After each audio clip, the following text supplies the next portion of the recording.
আমার অত্যন্ত পছন্দের গান, মেদিনীপুরে যে গানটা যে আমার পরিচিতি হয়েছিল সেটা।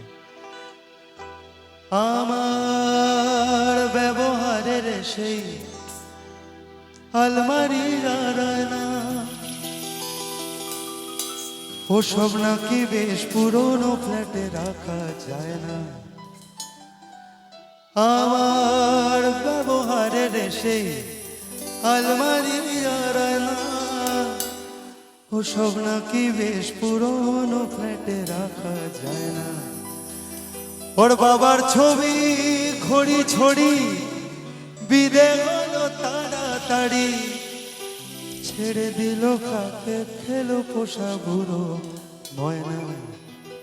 মজার বিষয়, স্বামী স্ত্রী আর শেষিয়ার জায়গা বড়ই কম। আমার ঠিকানাটা বৃদ্ধাশ্রম।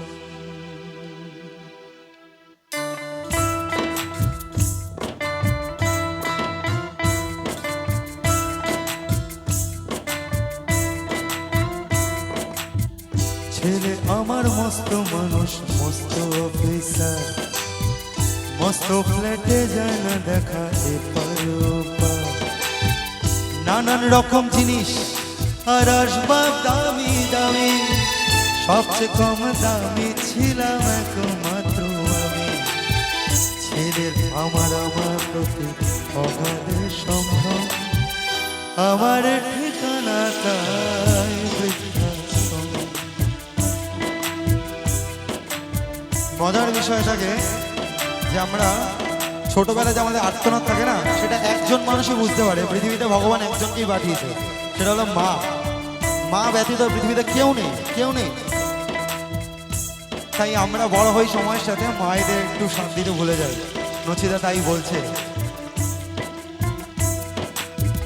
নিজে হাতে ভাত খেতে পারতো না গো খোকা, বলতাম আমি না থাকলে যে কি করবি বোকা। ঠোঁট ফুলিয়ে কাঁদতো খোকা আমার কথা শুনে, খোকা বোধ হয় আর কাঁদবে না, নেই বুঝি আর মনে। ছোটবেলায় স্বপ্ন দেখে উঠতো খোকা কেঁদে, দুহাত নিয়ে বুকের কাছে রেখে দিতাম বেঁধে। দুহাত আজও খোঁজে ভুলে যায় যে একদম, আমার ঠিকানাটাই বৃদ্ধাশ্রম। আমি আরেকবার সকলে তো এখানে জোরে জোরে হাততালি শুনতে চাই সকলে। বড় ভালো লাগলো এখানে এসে। এরকম ভালো মানুষই থাকবেন। আপনাদের পর জন্ম ইহ জন্ম বলে কিছু হয় না, মানুষের যেটা কর্মফল তাকে এই জন্মেই ভুগতে হবে। এরকম ভালো থাকুন, আপনাদের শেষ জীবনও ভালো।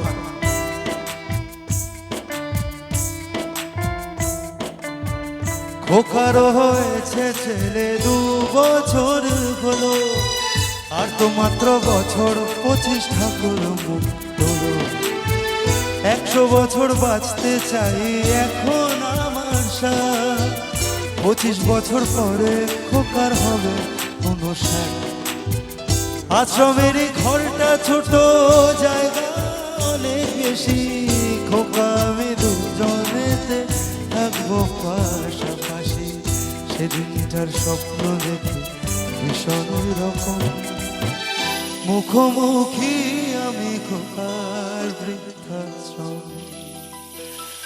আমার ঠিকানাটা